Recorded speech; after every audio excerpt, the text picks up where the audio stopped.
We're gonna go ahead and get rolling tonight, y'all.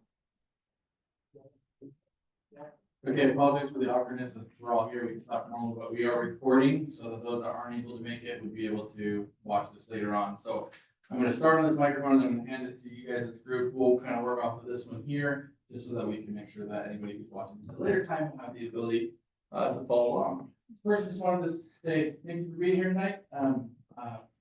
I know each and every one of you, but in case those listening don't know, I'm Dave. I'm the city manager for the city of Umatilla, and we have our consultants from Business Strategies. I'll let them introduce themselves in just a moment, and we have some staff here as well tonight. I'll let Jess sit here as our technology person, make sure we got everything running. This is Jess. She's our communication specialist, and I'll go ahead and if you take that microphone and that microphone there, introduce yourself there.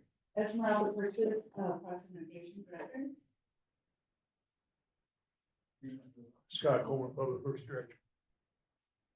All right. Scott Coleman, Public Works Director. This one's working too. Great. Hold on just a moment. Old school, got a cord. Okay. Working in the room. All right. I'll have Phil go ahead and introduce yourself and your team. Good evening, everyone. My name is Theo Lindstrom. I'm the Deputy Strategies. I'm one of the facilitators tonight. And I am Amelia Wallace. I'm a senior associate with Business Strategies. I'll be co-facilitating with SIA. But it's really nice to see you all. A lot of familiar faces. For those of you who don't know, or anyone who's tuning in new, our firm has been assisting the city since before the last festival, helping facilitate communication and engagement and collecting input with the neighbors and the rest of the community about this festival. So with that, I'll share a little bit about what we'll be covering tonight. You'll go to the next slide, Jess. Thank you. So we have some great information to share with you tonight, and we've tried to keep it condensed. As I mentioned, we'll be recording, so any folks who aren't able to be here tonight will have the opportunity to get the same information. But first of all, we'll start off, of course, with some welcome introductions.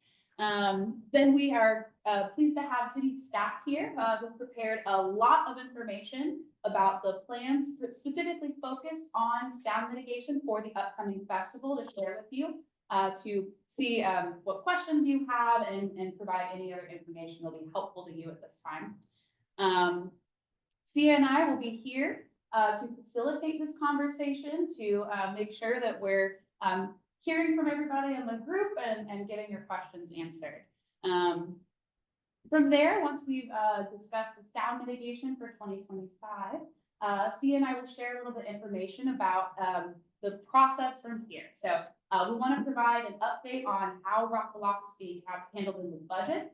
And we'll also be sharing information about the ways that you can engage going forward in this policy decision. So for any of you folks who might have watched the March 4th City Council session, just quick show of hands if anybody tuned into that. Awesome. Well, I was there.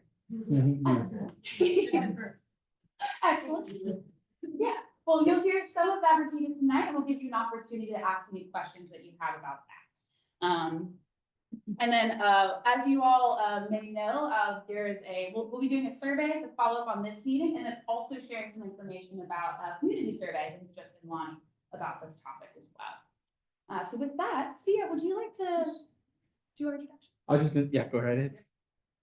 So what we're going to start with, if you have the microphone in your hand, this is our first time.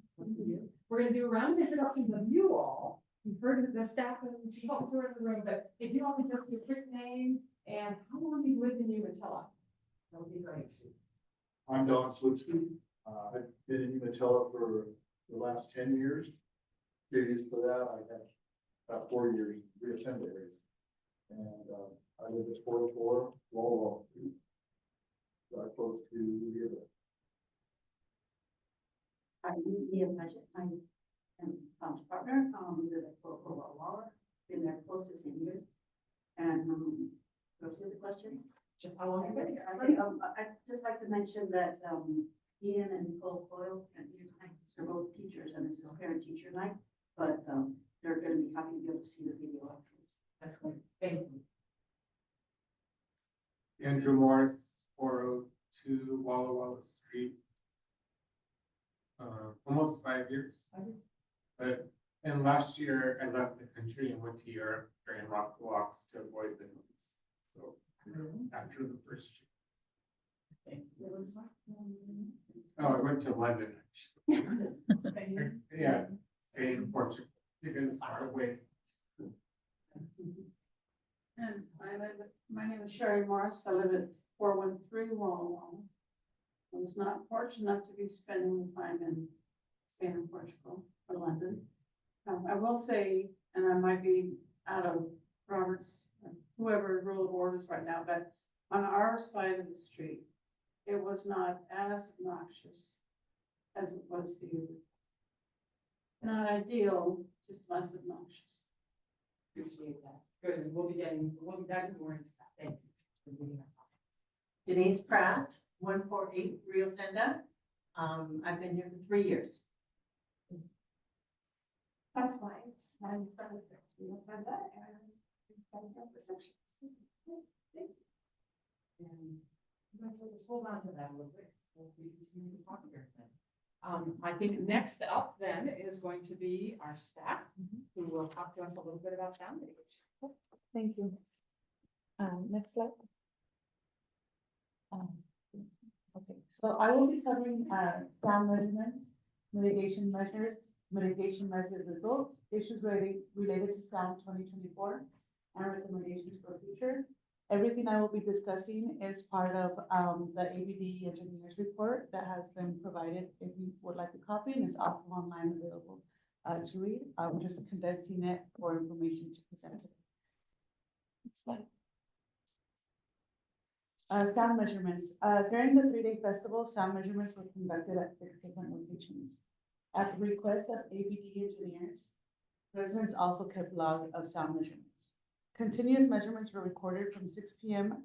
day prior to 11 p.m. last day, which is 2 hours after completion of the last band. Mitigation measures recommended by ABD was to installation of a noise barrier wall. This would help reduce the transmission of sound to nearby residences.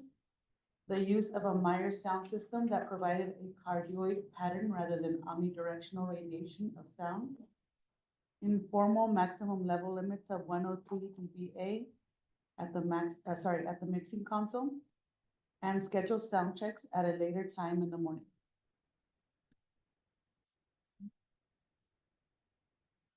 Results of the measures recommended. The noise barrier wall performed well, however, the installation of the speakers reflected some issues.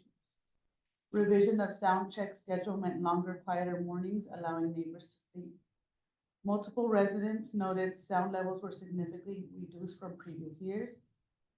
Multiple level measurements were conducted continuously throughout the festival at multiple locations. This provided valuable data for future monitoring. Issues related to sound at Rock the Locks 2024.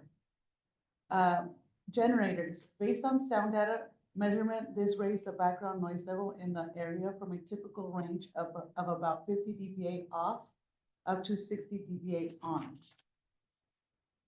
The noise barrier wall, the height of the speaker arrays for stage 1 resulted in the tops of the arrays being visible to the houses to the south of the site. The line of sight condition would mean the sound from the top of the speaker would be able to travel unobstructed over the wall to the residence. Loud stage monitors. Monitor speakers were placed on stage and controlled by each band individually. The main mix engineer did not have control over the speakers, and the speakers were oriented back towards the performers. For stage one, this meant that high noise levels were projected west of the site. Level limits were not followed. Levels of multiple sets exceeded 103 dBA limits. In many cases, it only briefly exceeded the limit. However, for special acts, especially the headliners, the levels exceeded the dBA limit for extended periods of time. Extraneous disturbance at the night. Several instances where high noises levels were present during nighttime hours, especially in the backstage area. Implementation strategies for 2025. Reconfigure the noise wall. The wall will be extended, the wall will be extended to a height of 18 feet compared to the 14.5 feet in 2024. Control stage monitors. The main mix engineer from PSI will have the ability to adjust the sound of the stage monitors if the band provided engineer exceeds those maximum noise levels. Adjust and enforce mix location noise limits. All bands contract now include the maximum noise limits that follow or exceed the ABD recommendation setting of 101 dBA and 113 dBc, which considers the installation of the higher wall, and will utilize ABD's recommended maximum limit of 100 dBA slow and 112 dBc slow for operational management by PSI. Schedule. Sound check will now start at 9 a.m. Stage adjustment. Stage alignments will be adjusted to push both stages an additional 10 feet north, stage 1, 5 to 10 feet east, and stage 2, 5 to 10 feet west. Additionally, stage 1 will include additional sound wall to the west. Eliminate backstage generator usage. All generators backstage will be eliminated and replaced with either direct power connections or battery powered connections. This includes connections to all facilities at nights. Eliminate nighttime backstage noise from equipment. Equipment with backup alarms will not be used between midnight and 8 a.m. Diesel fuel band buses are required to depart no later than 12:30 a.m. Some band buses may arrive on site during those hours, but will be required to shut down as soon as possible. We estimate this to be no more than 10 minutes of driving idling upon arrival.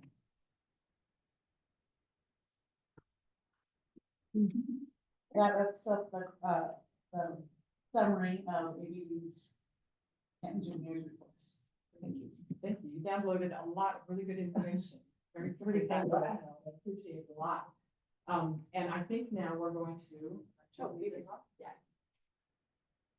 Yeah, so at this point, we'd like to take a minute to digest what we've just heard. You've probably heard bits of this before, but there's a lot of technical and other details in here. As mentioned, this meeting is focused largely on that. We're going to be having another meeting on the kind of policy decisions. So as we're having this conversation, C and I will kind of be facilitating to get those directed to the right places. But with that, I'd like to open it up to questions, to ask what questions do you have about the 7 different, both contractual, operational, et cetera, strategies that are planned for 2025. We can. Let's start. Go ahead. Of the recommendations, why You go is back. actually in the budget accomplished? All of them. So, I'll stand up. So each one of these have associated budgets with them. So in addition to what's here, ABB Engineering is contracted to come back again this year. And we mentioned PSI for the sound engineer at the mixing station. Last year, they only did the main stage and we had a local engineer for the second. This year, it's all going to be PSI because they have far more sophisticated equipment at the main stage. And so we increased the budget to make sure that they can cover both of those. And as you saw on this one too, the stage monitors which were controlled not by PSI before, because they're contractually obligated to provide control to the sound engineer for those specific monitors that are giving sound back to the performer. Then with these in the budget, I don't know exactly what the overall cost of the whole package is to do. How's that going to affect overall operating budget? Yeah, so budget this year, we have some increases and decreases depending on which sort of line item in the budget we're looking at. So sound mitigation budget this year has increased from the year before. I don't have that number in front of me. I can tell you between curtains, the adjustment to PSI's contract, ABD's contract, and others, I know that it's over 170,000 this year, but I don't know. I'd have to get you the exact number above that, but I know that each of those line up to at least that much. We have some other, on the sort of cost recovery side, we'll talk about this maybe a little bit later too, but We adjusted, ticket prices, other revenue streams that are there to help try to recover some of that front end on the revenue side, and then on the expense side, we've made, quite a few adjustments, there throughout the festival, updated contracts with, security, not less, just updated contracts with them for a lesser price. And then made some cutbacks on some things that were, really, just not, necessary. Now that we've got 2 years under our belt, things like catering budget, we were able to cut that almost in half, just because people were on site the whole time. But just like anything else, people can brown bag. The only places that were contractually obligated is to provide meals to the bands, because they're traveling through and that sort of thing. But, so we have a lot of examples of that, and we can get that for you. I just was wondering in general how this increase in the sound mitigation, what effect that was going to have on the production. And what we're gonna do too, Amelia is writing down questions, and we have, yes, we have several other opportunities for engagement. One is around the budget process, and I appreciate the questions about the budget, because that is gonna be coming up as well. And then the future Rockville Locks conversation is gonna happen next week as part of the community town hall. So part of what we wanna make sure tonight is that we get all of the sound mitigation, because that's what's so critical to you as closest neighbors. Make sure we get the sound mitigation things answered. And if you have questions like that about the budget, others probably do too. So we want to make sure and capture them, so that in the next meetings, we cover those sufficiently, as part of those documents. That help? Yeah. Oh, absolutely, yeah. Okay, yeah. Oh, and this is kind of a policy question, and I forget what I asked it last year. Does the ADA apply to sound mitigation? Disabilities Act? Disabilities Act that you're talking about, you say ADA or ADA? Yeah, ADA, not just for buildings, but in general, because ADA goes beyond buildings. When you read the whole law. I'm not an attorney, so I can't give you the official legal advice. What I can tell you is that our attorneys have told us that our sound policy complies, but I don't know specificities of that answer. Can the city attorney give a specific answer? For my previous job, the federal government, that was, I could work on music festivals. Can you speak into the mic so it can be Oh, captured? sorry. For my previous job with the federal government, I didn't work on noise, but I worked in other areas of the ADA, so it'd be great to get how noise may or may not apply to the ADA for neighbors that have houses within 500 feet or 600 feet. Yeah, and we can get update. We had an opinion provided to us in either 2022 or 2023, and I can ask the attorneys if they can, if that's answers that question specifically, or if they want to update that, we can definitely get that. And Amelia's capturing that. Could you speak about the noise wall, the improvements from, the expected improvements from the height of that? Just a little more information on it. Yeah. Scott, you want to answer that a little bit more? This one won't reach. Oh. This year will increase the height of the. You gotta get really like. Yeah, super. There you go. We'll increase the height of the wall to a total of 18 feet. So last year we were less than that. We were less than 17 feet. So this year, the recommendation from the engineers came back that 18 feet would allow that noise to continue upward and out instead of coming back over the top. So although we did see a dramatic change in the year prior to that without using sound curtain, they feel that additional 1.5 feet will make a big difference. Did that answer your question? Don? Yeah, it did. I just wondered what was the driving force behind this, and what kind of was the science behind it? So. Yeah, we're gonna extend the west side somewhat to take some of that noise that kind of seemed to go around a little bit there. Yeah, That's the additional sound mitigation for the curtains themselves. You know, Dave, did you have something you wanted to add?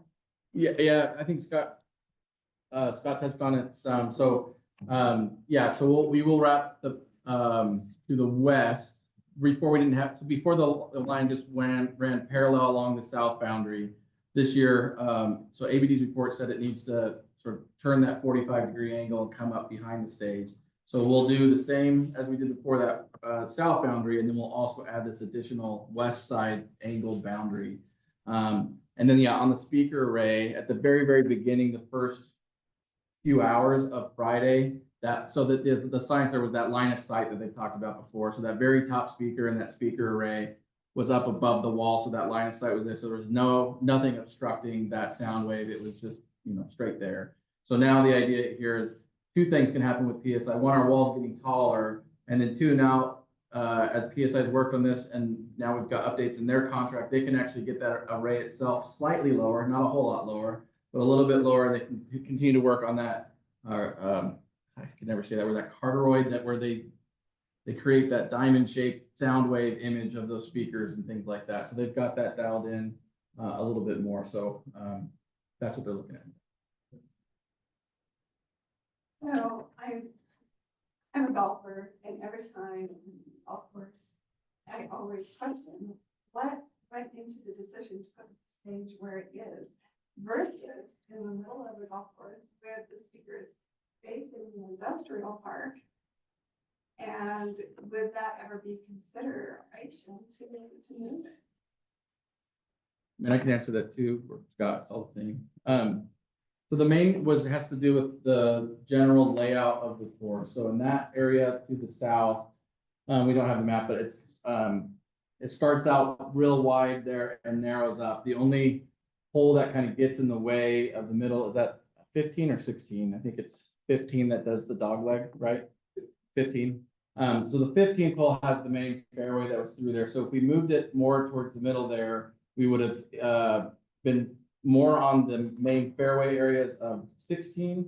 We would, and still would have had the issues with 15. And then we went in closer to the water, which we're trying to make sure we're keeping people away from the water. It's nighttime and stuff like that too. But it allowed us to grow more into that area. So the more southern area there allowed us to, as the festival grew, we could get, we're estimating to hopefully get between 8,000 to 10,000 is about what the festival venue could do. And in the middle there, it just wasn't going to give us the space that we needed to do that.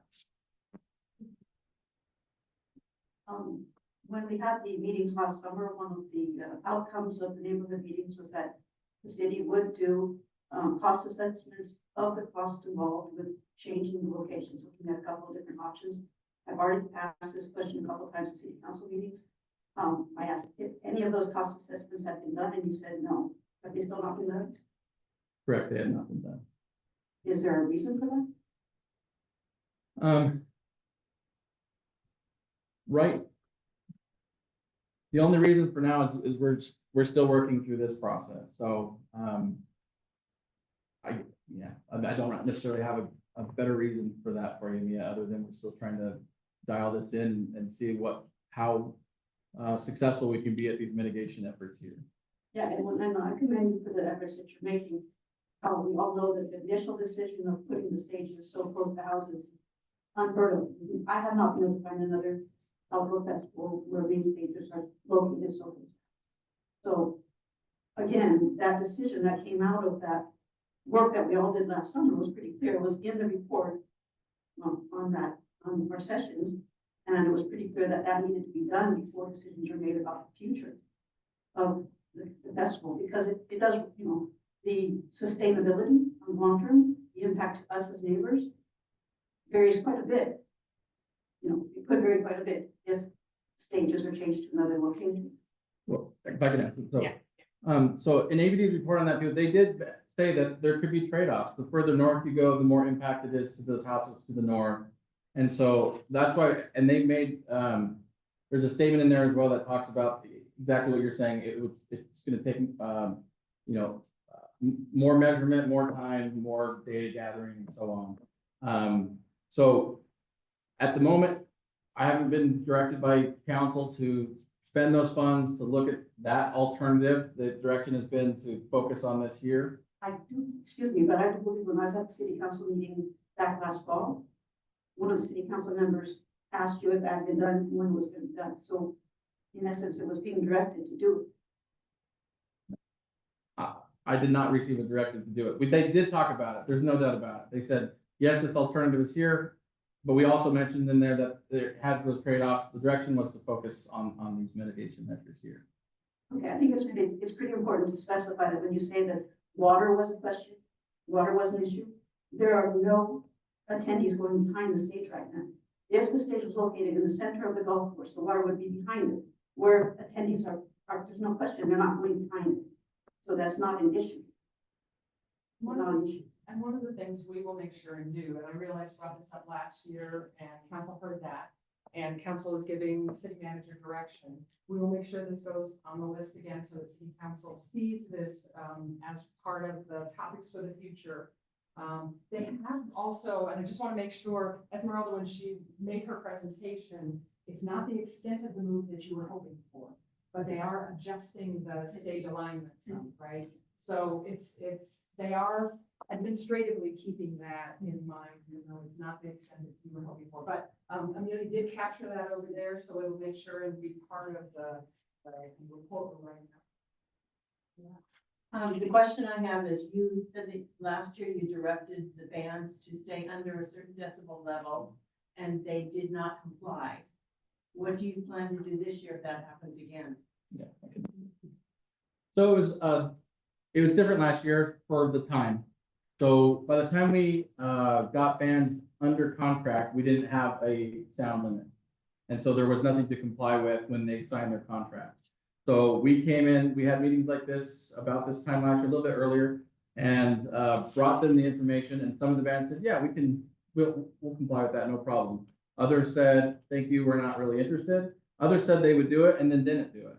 So we had these conversations last year. We knew that at that point it was only a request, but we had no contractual means in which to enforce it. This year, before any contract was signed, that language was put into the initial offer agreement. So they went into accepting the offer, eyes wide open, that there's going to be sound limitations. And then each of their contracts have those limits that are at least this or even better. And then PSI's contract now has those limits as well, that says that they are also, responsible for ensuring that those sound limits are followed. And then ABD provides this is the 100 dBA slow, 112 dBc slow. That's just the reader that's on there to be able to make sure that these will follow. So as they're managing from that sound booth, they'll be able to run that system to check to make sure. So is it physically not possible for them to go over that decibel level? Or what will be done if that happens? Yeah, so it is possible to go over that briefly. And so in the ABD's report, this is here is an average of what it is on I believe it's a 1 minute average that's on that measures it. And so, and then in there, it talks about, and we put the same language into their contract, that it can't go above any of these at any time for more than 30 seconds. And so there may be a time where it goes above it for 30 seconds, but then it comes down. And then we're still going to run these tests all along the way. This DBA and DBC slow. That's going to be able to have that. There are penalties in both the band's contracts and PSI's contracts for liquidated damages if they are failed to comply. And before we go to our next question, Andrew, I see you've got the mic in your hand. I have one request for you all. I'm just keeping an eye on the clock because that's what Amelia and I get to do. One of the questions we want to make sure and get answered tonight is if you all have any requests of the city related to sound mitigation, and I kind of took yours around the movement of the stages as a form of a request as well, to look at that. But if there are any requests you have of the city related to sound mitigation for this year's Rock the Lock, in addition to the strategies that they have outlined here, let's make sure and get those reported as well, if there's any requests. So as you all keep asking your questions, because you have your experts here in front of you. Sure, And so do that. I was gone last year, like I said, but my understanding is from my neighbors, our houses still vibrate. So will raising the curtain a foot stop our houses from vibrating?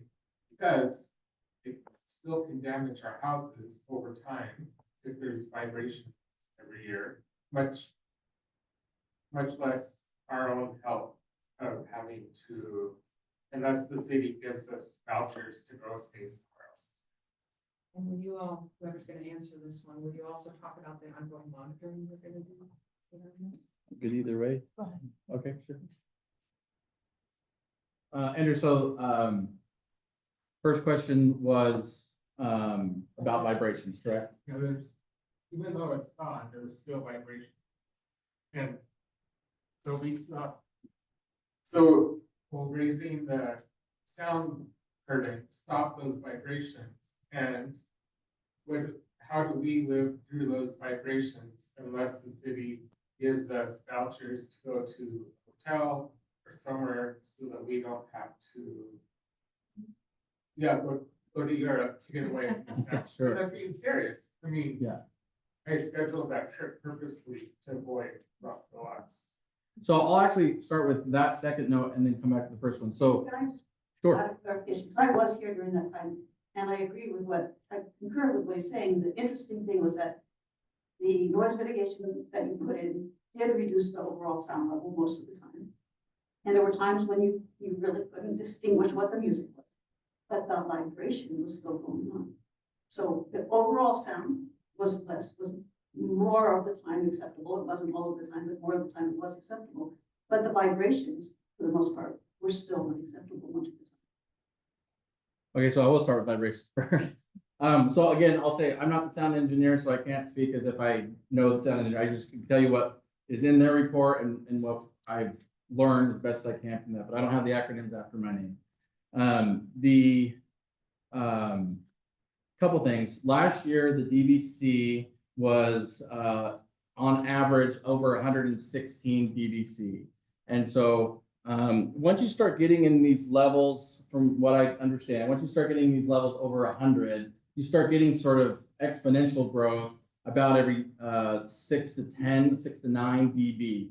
And so 116 is actually, more than twice as powerful than 100. And so now having these levels at 113 drop or 112 on the DVC slow, that starts us off at a lower amount. And then I don't know the science of the elevation of that curtain or not. One of the things that they were able to do, and what we learned last year in particular, was stage 2, those smaller and smaller equipment was by far, and you can see it in the report too, it was by far louder than stage 1. And that really came down to the sophistication of the technology, of the systems that were actually out there. And so we anticipate with those types of new systems that were similar to stage 1 that PSI brought, which will be for both stages, will help. We anticipate the elevation of the sound curtain will help. And we anticipate the starting point being lower right off the bat.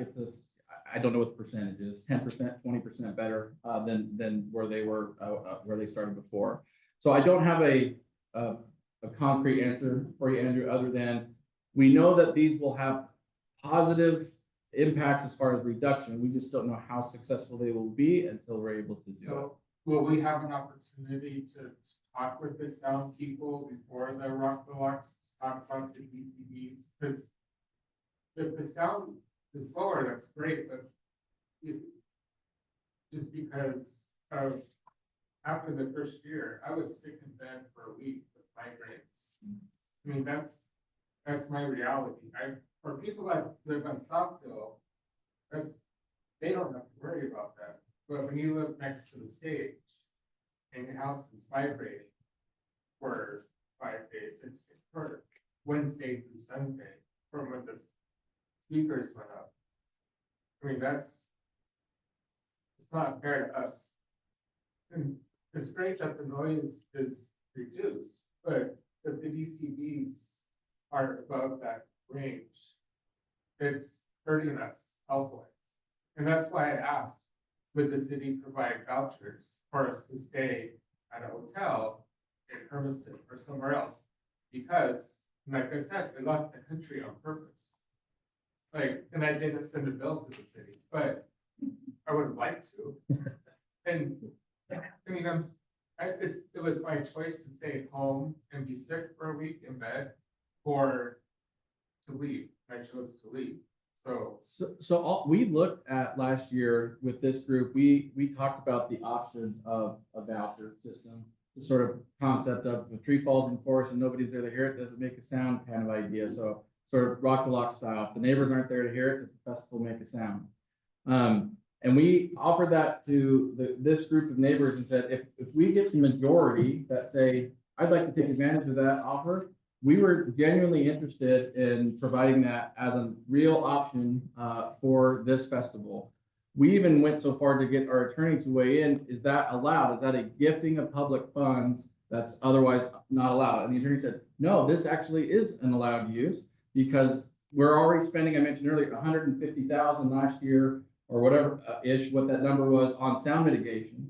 It would be cheaper, for example, to take 14, 15, let's say 15 neighbors, make the math easy, 15 neighbors, give them a $3,000 voucher. That's $45,000. That's 1/3 the price of what we're spending to do it this way. We could have come up with some much lesser mitigation measure because we set folks off.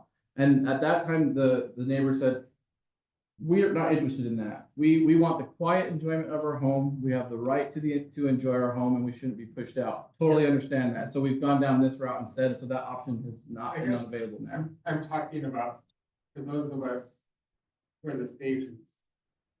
There's only 3 or 4 houses that are within that 500 to 600 foot range of the stage that get the major vibration. So we're not talking about 15 houses. We're talking about just a small group of houses, like several neighbors. And I'm sorry, I don't want to take up time debating this, but and then there are several of us that do have health issues. We need to. That's why I asked about the ADA. So I think you should take that into consideration from a policy perspective, not from a budgetary perspective. And thank you for bringing that up. And I think it's probably worth having an offline conversation about this. We'll make sure and capture the issue. And for the sake of people who are watching this afterwards, we'll make sure that we get this captured on the list. I want to make sure we get the full range of issues covered as well. So Along the lines of that, what Andrew was saying, we don't want to be kicked out of our home every year. We really don't. And we also want to provide input. This last year, I decided to try to stay home to see if it was tolerable with the changes. And it wasn't. I was in a lot of pain. I tried to stay home as much as I could so I could respond to your survey. If I'm not there, I can't respond. So the tree in the wood falls. Well, if I'm not there to tell you that it's painful for me, how do you know that? So how much do I put myself out there to deteriorate my medical condition so that I can provide you with input because you're making my life unusable? It's a difficult dilemma, and I don't know what the answer is. I mean, you by putting this in our houses, in a sense, we're in a predicament. We are forced to leave our houses every year, or we're forced to endure pain to be able to provide input. So it's a very difficult situation. I don't see an easy answer with the stages as close to our houses. But again, maybe this will work, but we won't know unless we're home. And then we won't know that we're going to be in pain unless we get put into pain because the vibrations. if you don't mind, David, are you all able to stay out a little bit? Yeah, I can say as long as last year's, a lot of the feedback was we really want to keep this concise. I have no other plans. Sorry. I have no other plans for the night. Staff is available to answer any other questions if we need to go along. Good. So let's make sure, because this question about the health impacts and the impacts on you all staying versus taking advantage of the offer from the city to leave for that time. I think that's a really important conversation to have, and probably not one to have on the floor of this meeting right this moment, if you all don't mind. Let's table it for after the meeting and make sure that we get the broad range of issues captured for city council. Okay, that's really what we want to make sure. Okay, yeah, please. Another issue, which is in the line with a couple of them that have been asked here is, given that you have put the noise limits on, given that my research on other decibels is such that it's very, very hard to get the bands to respect the limits and even to get the noise, the person in charge of the main mixing station to be able to do that. It appears that the only real solution is to have real-time feedback from sound monitoring equipment in front of people's houses. And that real-time feedback, those real-time measurements are then made available to the person at the mixing desk, and they have the responsibility to take action if the numbers exceed the limit. Are you planning anything that I'll say, so the recommendation were these at the sound mixing table, and that we will still have the same or very close to the same location of those same 6 places. I think we have one on your tree, and we had one at the Coils tree.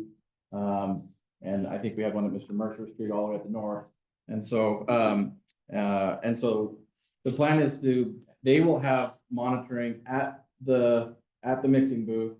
Like I said, it's that slow.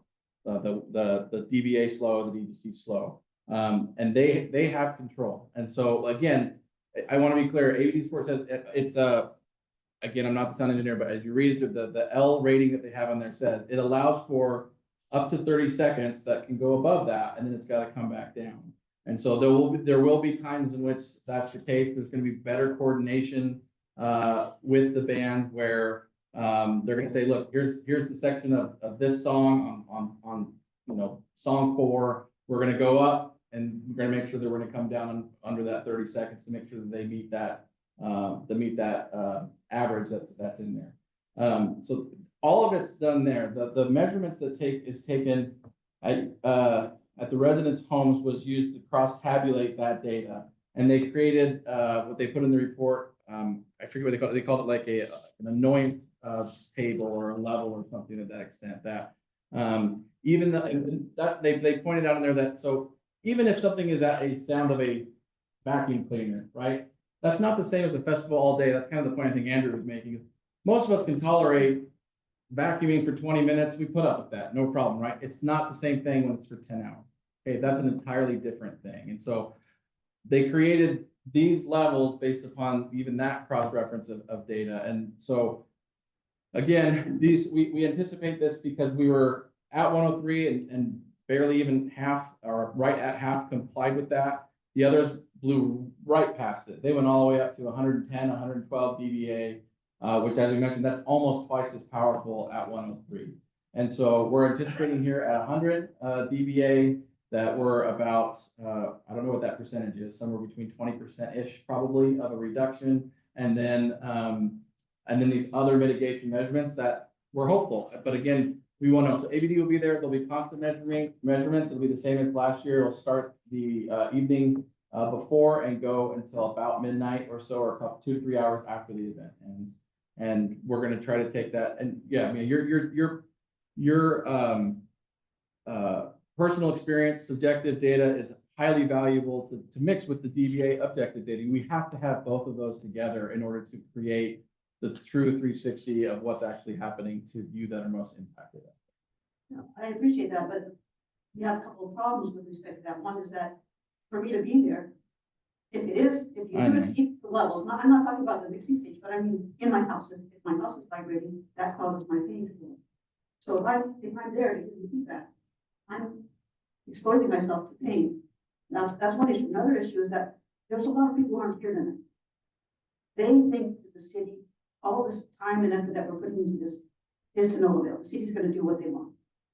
And I'm not sure what the solution is to that, but there are a lot of people who either did what Andrew did and left, not that they wanted to, not that they wanted to be kicked out of their house every year, okay, but they thought that was the only solution. So you can't get all the feedback you need. We're not getting, how can I say, a valid survey of people because a lot of people aren't responding. Either they weren't there, they don't care, or they don't believe that it makes any difference. Okay, I'm not sure what the solution to that is, but it's telling you that you don't have enough feedback to be making decisions. So if you don't have that feedback, one of the only things you can rely on are the noise measurements taken in your people's houses and knowledge about what noises are acceptable in residences. And there is knowledge in the reports that do explain that It's subtle and there are ranges, but still there are levels that can be chosen to say we have to keep the DBA and DBC levels below XYZ level at people's houses. That's, one of the only ways you can be sure that you're, making it so people can maybe in the future stay home during this. But you actually created a segue. Thank you. Because one of the things we do need to talk about yet tonight are other opportunities to engage on these important policy conversations that the city council has in front of them yet. And so, we do, Amelia and I have some other things that are really important. Juliet, Touch good, on the list here. good, Okay, okay. we move on to something else. Well, and that's my question for you. I know, part of what we're doing tonight is creating a recording for others to watch. So we can do two things right now. We have two paths. We could go ahead and extend this meeting longer, continue, to make sure we surface all the issues. Or Amelia and I could do our quick 5 to 10 minutes of other information, so we get it recorded for those who are watching, and then we come back to this conversation. And I'm kind of looking at you all a little bit, we continue the conversation, but do you all need a 1 hour thing for the recording? No, we can go past an hour, and then the nice thing about people watching it, if there's a section that's being discussed that they don't particularly care to, they can fast forward to the section that they want later on. And so my preference would be if this is where the group wants to spend the time, let's spend the Let's time. keep doing it. Okay, good. We don't have to limit ourselves. Okay, so keep on with your list. So, Yeah, thank you. Totally different subject than what we've just been talking about. In that, line item number 7, you say that equipment, diesel fuel van buses are required to depart no later than 12:30 a.m. Do you guys want diesel fuel buses right outside your bedroom window at 12:30 in the morning? Would you like that at your house? For several days in a row every year? Well, it's obviously, it's not ideal. It's just during the festival. And I say that, I don't mean that I mean, the band's finished at 11. And they need whatever logistical time they need to gather the things, load up their stuff and go. The bus won't be idling all the way to that time. It would be, once the bands are ready to go, they load up in the bus and go. We only had last year, 2 or 3 bands, I think, that came on buses. Everybody else was through our shuttle service. And so the fuel injected SUVs, those were. Have you considered trying to think of other alternatives, like stationing those buses further away from our houses? For example, over toward, what's the street on the other side? Cowlitz on the west side. Yeah, so The buses are across the street, they're not right next to the bus. exactly right. We have, and that's exactly where the drop off, where they will. So the load in is still, that west wall won't go up until the very end. The load in requires a big turning radius for them to load all their stuff off. The buses where they've been parked on that south wall, this year we've moved the PD station and created an area there to the the north area backstage along the west side near Cowlitz. There'll be a turn radius there, and so they're going to come in, U-turn sort of back in and be over there instead of where you're at, so that when they go, we're going to send them back out the same way they came rather than sending them all the way across.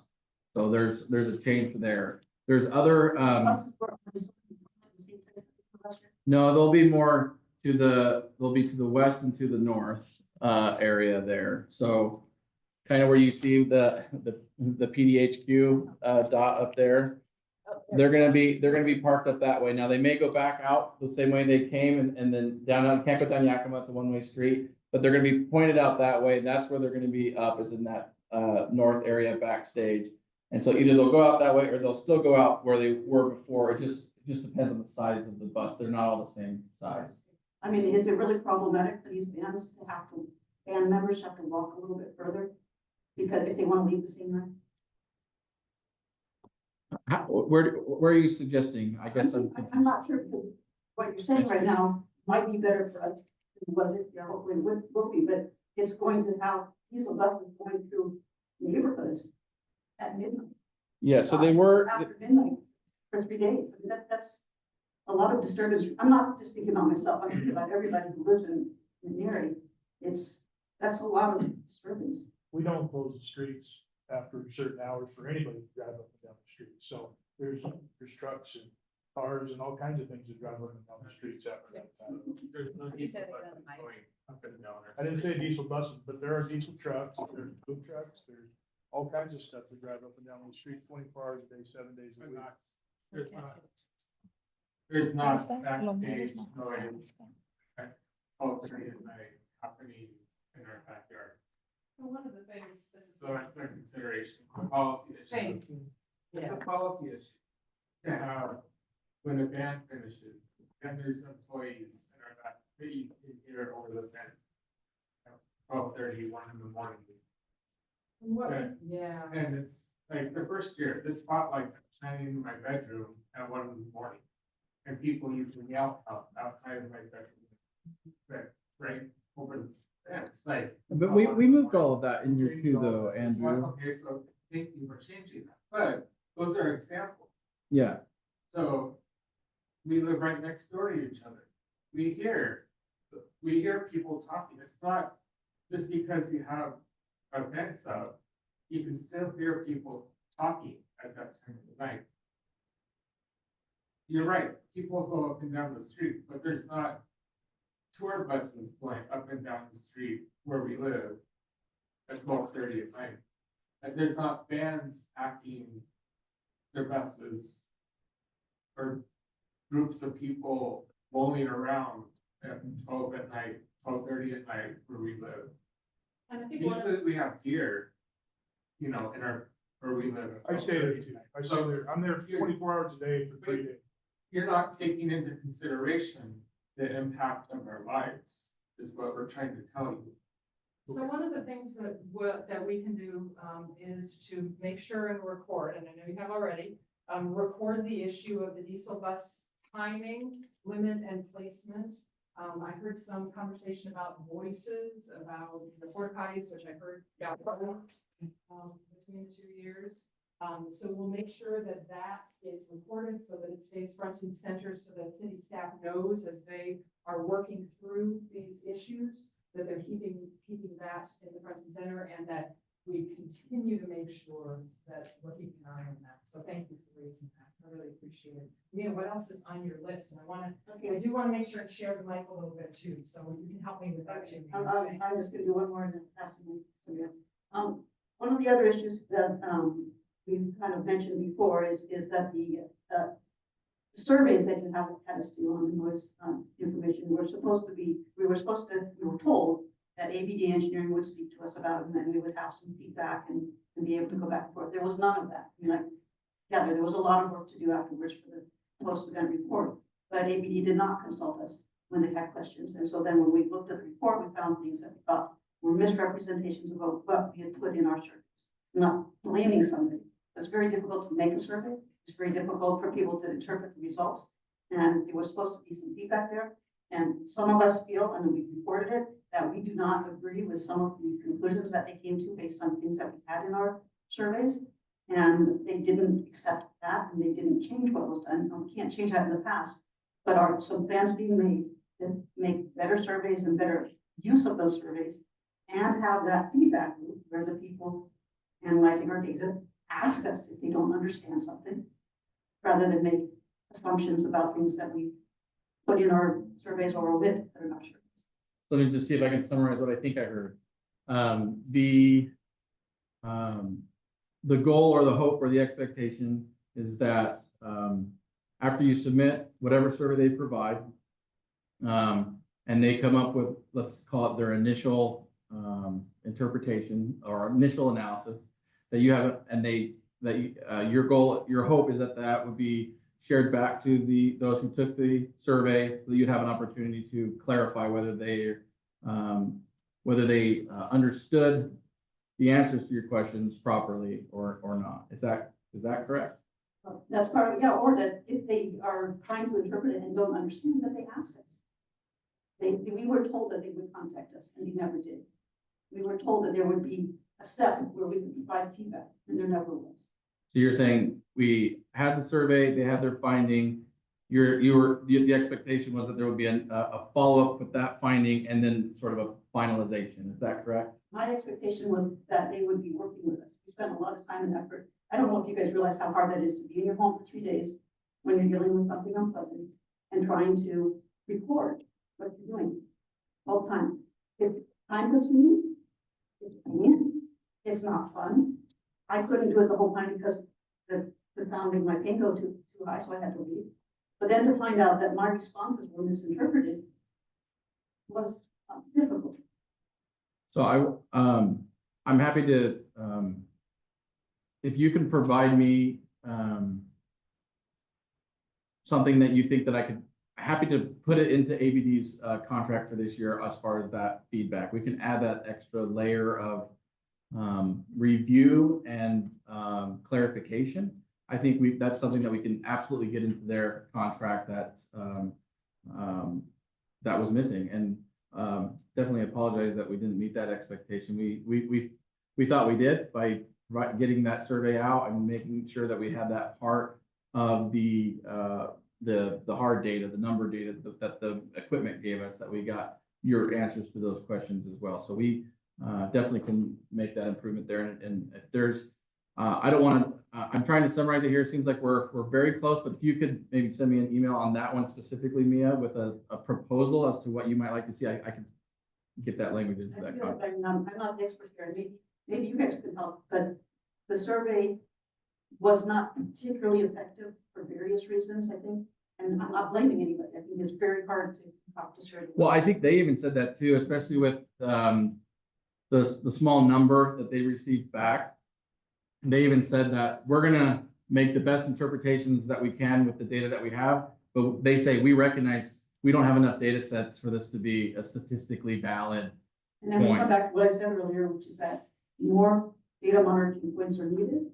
And people have to look at the absolute levels. What are the levels compared to what is acceptable typically in a residential neighborhood? And okay, not typical, but even next to a schoolyard, next to a playground, there are limits that people put on the list.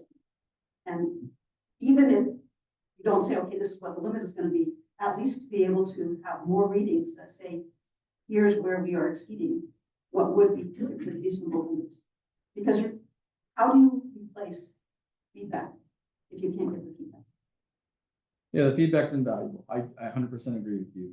We have to have it. And so if, just for the sake of conversation, if you were, if you chose to not be there this year, the only thing we'd be able to do is kind of go off the answers that you gave last year as to where those thresholds were and how does that compare to whatever the new data is this year. Definitely this year's data with this year's example, or this year's feedback with this year's hard data with this year's stuff is going to be far more valuable than trying to cross-reference an answer from the year prior. So, yeah, we need help.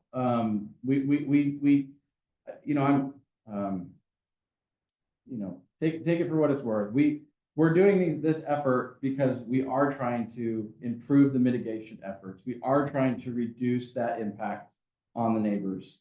And it is a community effort. In this case, the small community of those within 500 feet. We can't do it without your feedback. And, these are hard conversations to have. They're not necessarily pleasant. We don't always agree. But this is sort of the heart of being able to get to the improvements that we're hoping to maybe get to, or to determine that it's not possible to get to the level of range that we think that we need to get to. But that's, I think, the hard thing that's here is it's so different. We saw on the data last year, some bands were, some of those were monitoring at like 75, 80 dB, and we got no complaints. And then the next band, 75 and 80 dB, and lots of complaints. And so even from band to band, or from set to set, or from song to song, it can vary. And so that's the thing that's very difficult about this. And so just like anything else, from an engineering standpoint, you have to engineer it for sort of that worst case in order to cover all the bases below that. And so that's what we're trying to figure out here. But at some point, there is sort of that economy of scale rate of return, I guess, on at some point, the first $100,000 we're going to spend that we're doing here, we get huge rate of return. But the next 100,000, maybe not as much. And the next 100,000, maybe almost nothing. And so we're trying to find where that balance might be. Last year, we talked about, we went from a concert in my backyard to my neighbors are having a party. It's not a good analogy, but you kind of get the idea. We're trying to get to now where, okay, the neighbors are having a party to, I can hear the neighbors talking. Where is that level of this is something I can be okay with. We haven't found that yet, and we haven't been able to find how consistent we can be at finding that level. And so we're still doing the science here, I guess. We could talk about whether that strategy is one that's something you want to continue or not. So, I'm trying to figure out a good way to word this. The band choices. So these are hard rock bands, these are hair bands. What if you just chose different bands? They can still be rock bands. They're just not this hard metal type rock bands. And it was something I was gonna bring up at the next meeting, because I don't even plan to come this time. There's nobody I wanna see. Third Eye Blind, maybe, but I'm not gonna buy a ticket to see one band. I don't know any of those people. They're all hard rock. And it feels like the first year that there was more of a variety of musical bands. And last year it was less of a variety, but there was still some softer rock. This year, I don't know if any other than Third Eye Blind, I don't know if there's anybody that's a softer rock, and I doubt if they're completely soft rock anyway. With an older, it may be not the crowd that you have right now, but it could be an answer to the sound mitigation also. That's an interesting one, because it starts to cross over into topics for the future, right? So you've got a good crossover question there, and we'll make sure and get that on both lists. Dave, did you want to do anything to address that, or leave it on the list of questions? I can give a generality, I suppose. So I'll say music is a fair foundation, is a form of art, and art is in the eye of the beholder. I'll say this, I'm exactly where you're at, Denise. There's not really in fact, even exactly the same. Third Eye Blind is really the only band that I personally would be interested in this year. The other bands, I mean, I've heard of Either, I've heard of Skillet and some of these other bands, but I'm not excited to go see any of these bands. Not me personally, but that's why we look at our producers and our promoters. And I can tell you, the pre-sale tickets this year were up 25% compared to where we were last year. So far the response has been very good, and that's kind of the tricky part with art in general, and particularly with music. It's not gonna sort of meet everybody's needs and desires.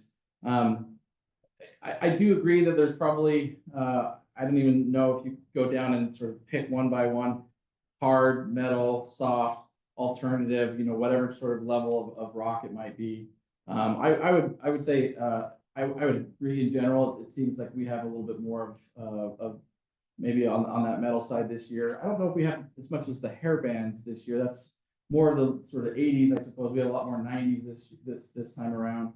But that's really all I have is it's tough to say. We just go off of what our consultants have, and they're doing the market work for us. And so far, the trend seems to be pretty good this year so far. We'll see if that opens up to everybody tomorrow. We only have 1 week of sales under our belt this year.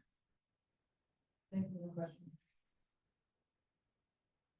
I guess looking at music, or if you attended, like in the 90s, I attended, D100 Festival in Portland, and the variety of artists from pop to rock. So maybe that's a consideration for the future. Like, you have pop music that was popular in the 90s, like Robin or other artists that are still doing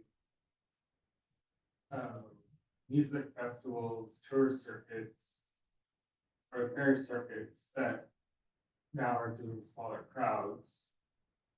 And it's not, and then, because there are people that there is a market for that, for the pop rock mix, I guess, Thank you for for a future.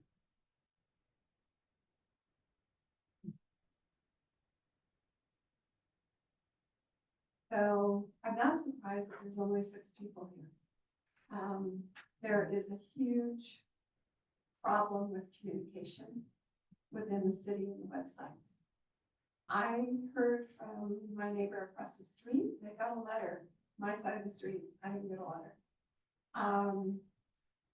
So I don't know how those decisions were made.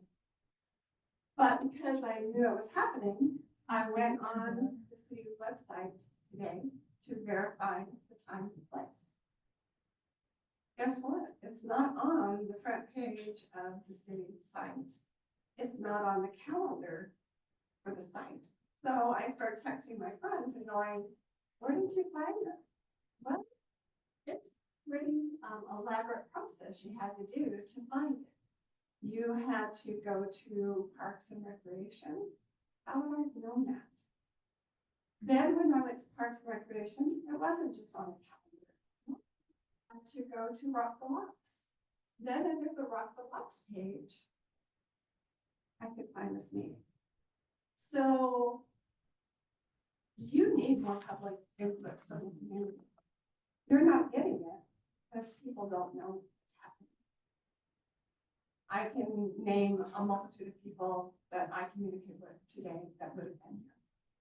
The fact that it's school board meeting tonight and it was education is a big part of our population, teachers in the community. And some of them that live on the street that they live on that can't be here tonight. I know it's hard to find a date, you mentioned that, but maybe a little bit more thought going into when that date would have been helpful for tonight. So I just don't feel like Umatilla is being represented. Specifically, McNary is not being represented because of the choices and because it was impossible to find this event. I appreciate that feedback. I know both will capture that. And I know Jess, as our communications expert, is hearing this feedback as well, because there's always ways to improve, right? We're doing our best and there's always ways to improve. I appreciate you being so diligent to find it and we'll keep getting the word out. And it's a good opportunity for me to make sure and plug, and we'll plug it again before the end of this meeting, that there's a community town hall next Wednesday night here again about the future Rock the Locks decision that council is going to be making soon. I want to get feedback on that. So let's make sure we get word out about that as well. I know there's a lot. I think that one is actually bannered across the top of your website for the meeting next week. We wanted to make sure this meeting really focused on the closest neighbors and the fact that we didn't necessarily succeed at that means we didn't keep it at. And we'll keep working on this. Yeah. Yeah. One of our close neighbors changed his email address this year, so he wasn't getting anything. I forwarded him things, but he was not getting anything. Another very close neighbor, they sold their house to new people. They did not know about this. So, and there's probably people on our block as well who don't use email as a common form of communication. So have you considered for something as important as this, sending them, sending out a mailing or else going door to door or giving a flyer to each house where it really matters? And I think we'll keep that on the list for future ongoing.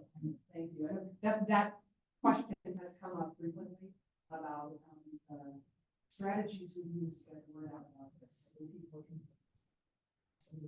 I see a hand on there. I do appreciate efforts that have been made, or thoroughly efforts that have been made. There's me and I, and talking to neighbors in the neighborhood, I think still persistently come up with the attitude of no, I'm not. Because number one, it won't do any good, won't change anything. So I don't know how we can work together to overcome this perception by people that attendance makes no difference. And then the other perception is, it's a small community.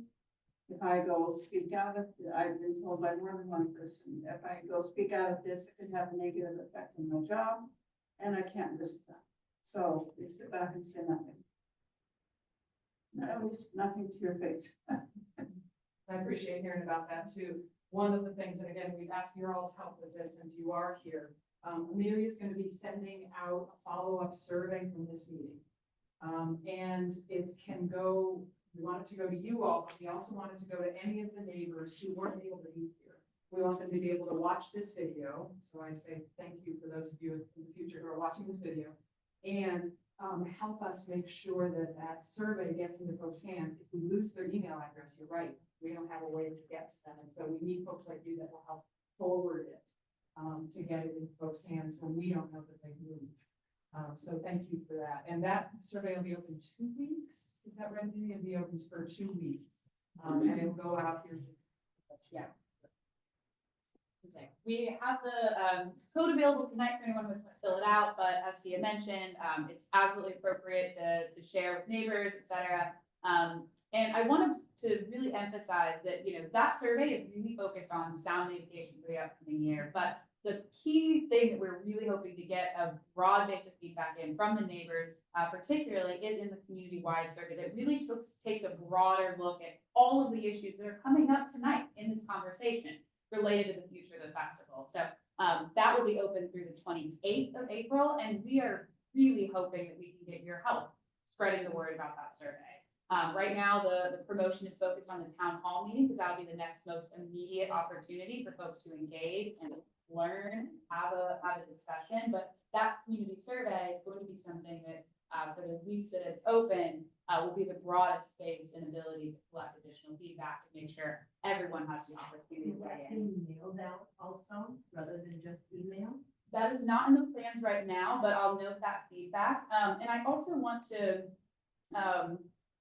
actually, we'll cover that later, but we'll run through all of the different ways that people can give feedback about the future of the festival, whether it's written, public comment, meetings like this, attending city council, et cetera. So we are trying our very best to get a variety of ways for people to engage. So the policy question for people that are afraid to come and speak because of their jobs in the community or their kind of community activities, what would be your response to that? About if they're worried about that? Yeah, because some people in our neighborhood do. Work for the city. If they work for the city, like they have contracts with the city or other types of relationships, and they are here, you know, of retribution. So, Which is a valid thing that we've heard from people in our neighborhood. yes. So those surveys are, the meeting follow-up survey and community survey are both coming to us at Dental Strategy. There will not, we will be sharing it as a summary, and we might share quotes, but we won't be able to attach anybody's name or email address to a response. Because after the first year, in the final report, everyone's name Right. was in, like, this person at this address submitted this comment. So I think that probably turned a lot of people off from wanting to submit anything when they see their names in a final report that's made public.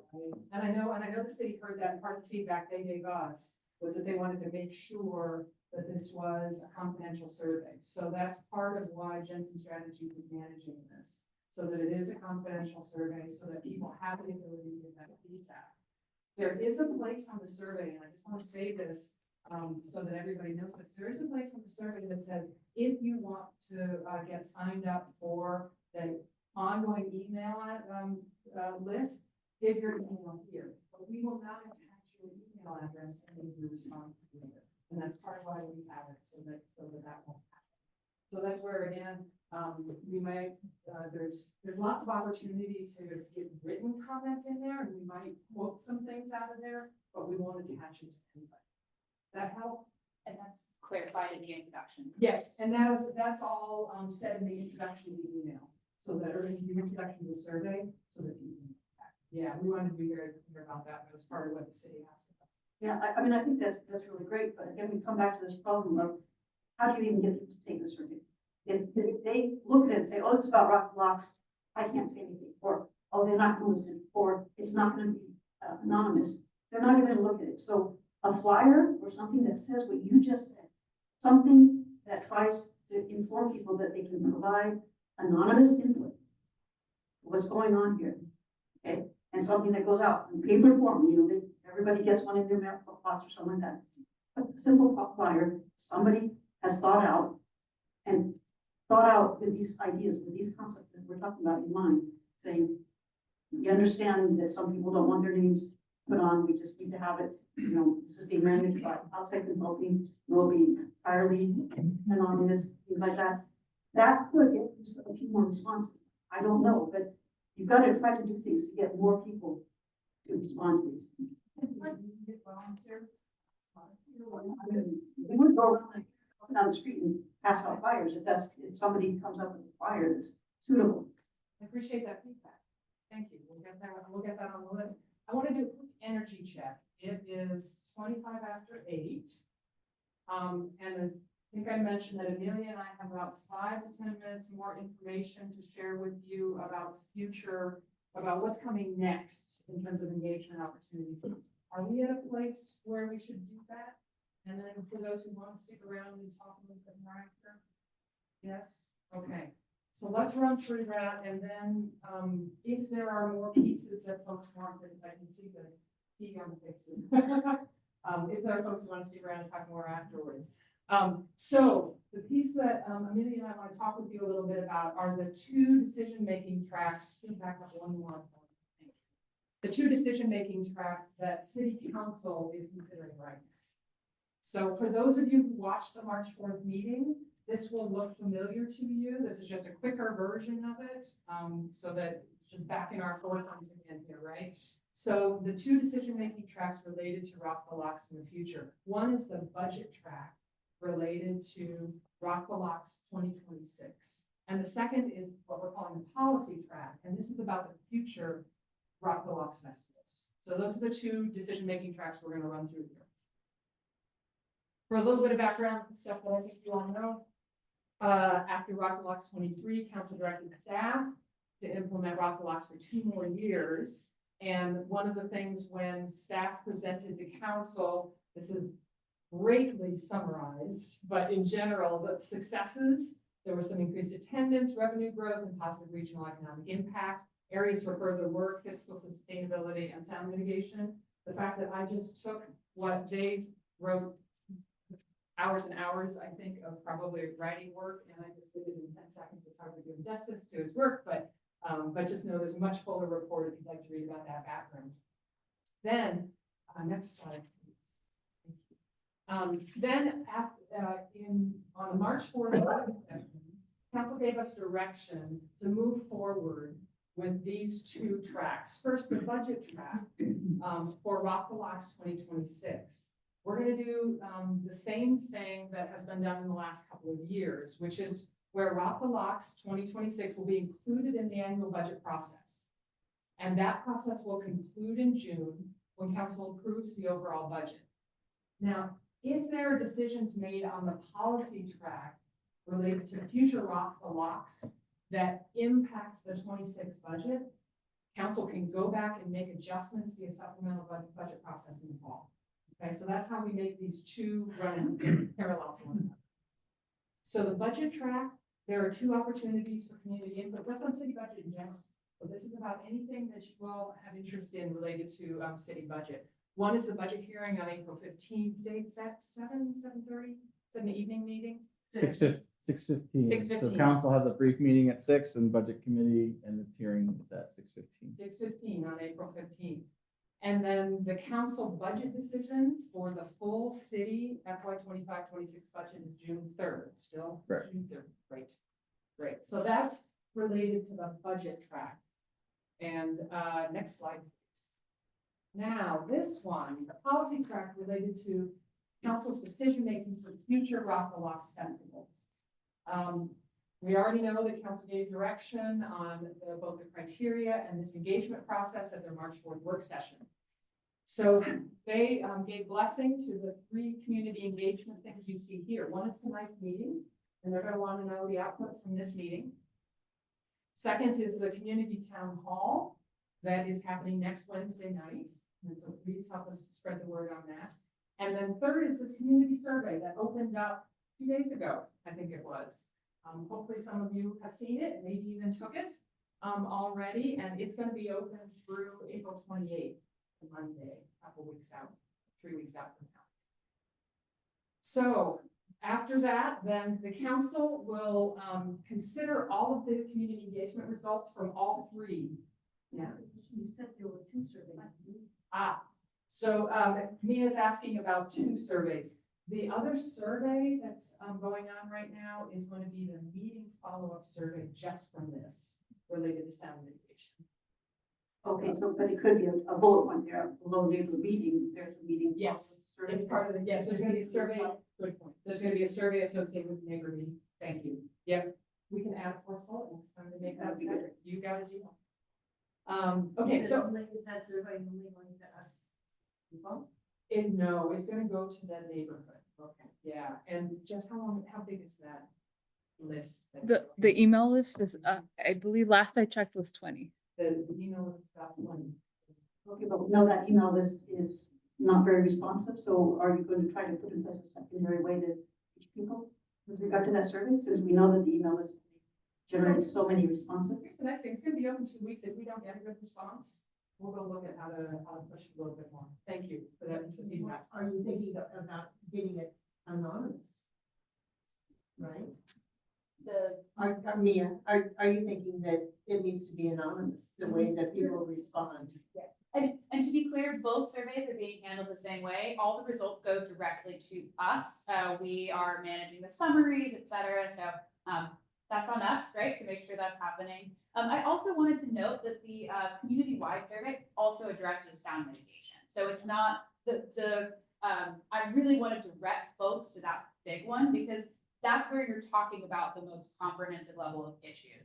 The survey that we're going to be offering out of this meeting, as I mentioned, is focused specifically on sound mitigation. There's an opportunity to share other comments, et cetera, but it's really focused on those who are most close to the event and most directly impacted by that specific issue. The community survey takes a broader look, but does not in any way omit that consideration. So does that help a little bit? And then just the last bullet point on here, is that, council will receive the community engagement results at their June 17th meeting. And then right now, council decision-making around future Rocks festivals is scheduled for July 15th. Just know we've got both June 17th and July 15th in as tentative because until the agenda is published, I never want to say for sure things can move. But that's the plan right now, is June 17th and July 15th for council consideration. So, and then next slide. Yes. Yeah, and Sia has already covered this, but just to briefly remind, so related to your typical budget process, we just wanted to make sure that all of these dates were and opportunities were readily available. Obviously, that is focused on the full city budget and all the things that the city does, but there's always an opportunity to comment on specific issues through those. So I won't read through those right now. But Sia has already mentioned the kind of key points that'll be coming forward as far as the future of the Rock the Walks policy process. The main thing that I want to call out in that is that, as I mentioned before, feedback that we heard last year was making sure that there are a variety of ways to give input. So I just want to note that, you know, in this meeting, we're very much focused on a specific group of neighbors and sound mitigation. The community town hall will be looking at a broader swath of issues. Also providing an in-person opportunity to give input and the online survey.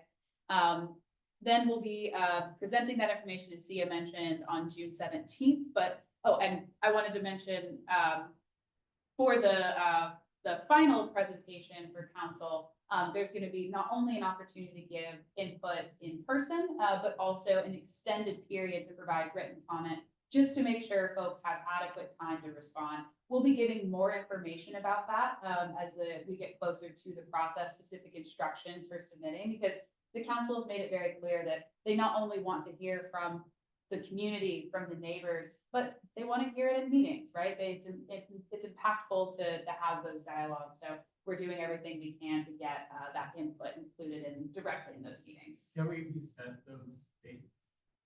Absolutely. And I do want to ask, are all of you on the sign up email list? I think you all are, because we have sent at least 2 or 3 emails about this meeting. And so if anyone is on that list and has not got that email, please come talk to me me afterwards. We want to figure out where that's getting mixed, but, and this actually has been sent out previously, but as a follow-up to this meeting, we'll be resending, we'll be linking the recording of this presentation as well as resending the survey, so. Yeah, anything else that we want? So that's next Wednesday here. It's gonna be an hour and a half, but we may go a little bit longer because we understand that there's a lot to talk about. But as we heard last year, we want to make sure that we're prioritizing your time, right? We know it means a lot for you to give up your evening to come and chat with us about this, so we try to take that seriously. And I think the last slide. Also, if I could add, I also do have business cards, so I can give you guys some of my business cards, and it has my email and contact information. And just in case we missed any neighbors, because that is true. Sometimes we change our emails, things like that, but that way you guys can help us kind of communicate with those people that we have missed. And my business card, can you say that in And back? the other business cards that are back to back. So thanks, helping get the word out about that. We have made it through a lot this evening, and we thank you for that input. And I think, I was gonna do a closing exercise, I think everybody is tired enough. May I do that? Yes, I see smiles on the face, everybody's happy about that. But just a reminder that the follow-up meeting survey will go out. Yes, okay. And we also have, it is on a QR code here, if anybody, sorry. There's a QR code here available, not very helpful for folks online. But a QR code here, if anybody wants to go ahead and fill it out, we'll also be emailing it in the morning, so it's up to you. And I heard that Dave, public staff in general, are willing to stick around and talk to any of you all who would like to have further conversations. Thank you all for being here tonight. We really appreciate it. Have a good evening. Thank you. Good night, everyone online.